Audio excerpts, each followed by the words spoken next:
আজ রাজ্যের সর্বস্তরের মানুষ প্রতিবাদে ফেটে পড়েছে। তাদের মুখে একটাই স্লোগান, উই ওয়ান্ট জাস্টিস। অর্থাৎ তাদের একটাই দাবি, আরজিকর হাসপাতালের কর্মরত তরুণীর ধর্ষণ ও খুনের আসামির বিচার চাই। কিন্তু সত্যি মিলবে কি বিচার? অপরাধীরা সাজা পাবে তো? এইসব প্রশ্ন আজ দোলা দিচ্ছে রাজ্যবাসীর মনকে। বা কোন পথেই আসবে কাঙ্ক্ষিত বিজয়?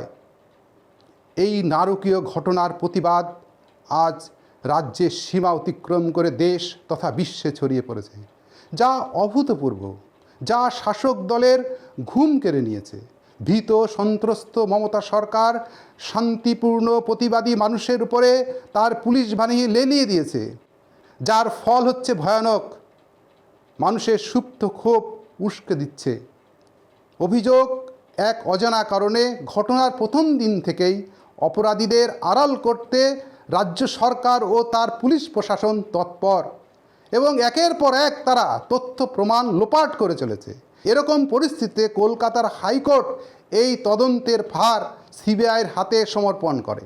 আরজিকর কাণ্ডের এই তদন্তভার কেন্দ্রীয় সংস্থার হাতে গেলেও রাজ্যের মানুষের মধ্য থেকে সংশয় কিন্তু যাচ্ছে না। কারণ এই সিবিআইয়ের ভূমিকা মোটেও আশাব্যঞ্জক নয়। রাজ্যে শিক্ষক নিয়োগ দুর্নীতি, পুরকর্মী নিয়োগ দুর্নীতি, রেশন দুর্নীতির মতো ভয়াবহ কারচুপির তদন্ত এই সিবিআইরাই করছে। বছরের পর বছর সময় ধরে তারা এই তদন্ত চালিয়ে যাচ্ছে। এখনও ন্যায় বিচার অধরা, এখনও প্রকৃত দোষীকে তারা চিহ্নিত করতে পারেনি। সেই কারণে আজ অযোগ্য শিক্ষকরা স্কুলে বহাল তবিয়তে চাকরি করছে, আর যোগ্যরা রাস্তায় বসে আছে। এখন প্রশ্ন হচ্ছে, এই সিবিআই কেন অপরাধীদের খুঁজে পেল না? কেন অপরাধীদের চিহ্নিত করতে পারল না? অভিযোগ, মোদি ও মমতার সম্পর্ক বাইরে নারদ হলেও পর্দার আড়ালে তাদের মধ্যে আছে এক অশুভ আঁতাত।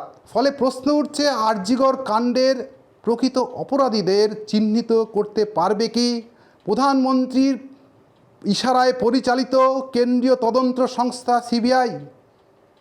এই সংশয়ের মেঘ রাজ্যবাসীর মনে ক্রমশ ঘনীভূত হচ্ছে। তবে রাজনৈতিক বিশেষজ্ঞদের একাংশ মনে করেন, ঐক্যবদ্ধ ও দীর্ঘস্থায়ী গণ আন্দোলনেই এই অশুভ আঁতাতের বেড়াজাল ছিন্ন করে দিতে পারে, আর এই পথেই আসতে পারে কাঙ্ক্ষিত ন্যায় বিচার। ইতিহাস এই শিক্ষাই দেয়। গত 2 বছর আগে দিল্লির কৃষক আন্দোলনের বিজয় এই সত্যই আমাদের সামনে তুলে ধরেছে। আর হাতে গরম উদাহরণ হচ্ছে বাংলাদেশের বৈষম্য বিরোধী অবিস্মরণীয় ছাত্র আন্দোলন।